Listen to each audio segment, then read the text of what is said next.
तो भोजपुरी इंडस्ट्री का ना सबसे गंदा खेल ही मुझे लगता है। मतलब कि आप फिल्म बनाने में मेहनत खूब करते हो, लेकिन जब उसका रिलीज डेट आता है तो प्रमोशन के नाम पे एक भी कुछ मतलब प्रमोशन के नाम पे एक जो कहीं पे प्रमोशन कर दिया सोशल मीडिया पे या कहीं पे भी एक पोस्ट शेयर किया जाए। कल कल खेसारी लाल यादव की मूवी आने वाला है, जिस मूवी का टाइटल है अवैध मूवी। तो इस मूवी को 2 पार्ट में बनाया गया है और कल इस मूवी को रिलीज किया जा रहा है बिहार झारखंड में। अब आई डोंट नो कितने सिनेमा हॉल मिलेगा इस मूवी के और क्या मूवी चलेगा, क्या मूवी का क्रेज है, आई डोंट नो, मुझे नहीं पता।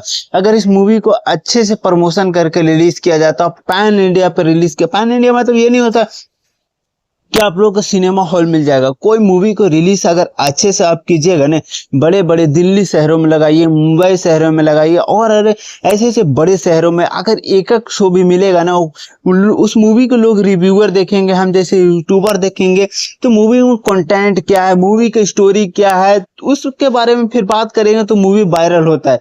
ऐसे मलयालम इंडस्ट्री को मूवी देख लीजिए, जिस तरह से छोटी बजट की मूवी वो बनाते हैं और जिस लेवल के मतलब हर जगह से रिलीज करते हैं, अपने भाषा में रिलीज करते हैं, जो रिलीज डेट है सब टाइटल उसमें डाल कर रिलीज करते हैं, तो मूवी पॉपुलर होता है। आप पॉपुलर मूवी नहीं होगा तो आई डोंट नो क्या होता है। इन लोग की खेल नहीं ये होता है, इन लोग चुतियापा कर देते हैं अपने सिनेमा के साथ। इन लोग के पैन इंडिया रिलीज नहीं कर, पैन इंडिया का मतलब ये नहीं होता कि आप पैन इंडिया मूवी बनाइए और पैन इंडिया पे प्रमोशन कीजिए, पैन इंडिया रिलीज कीजिए।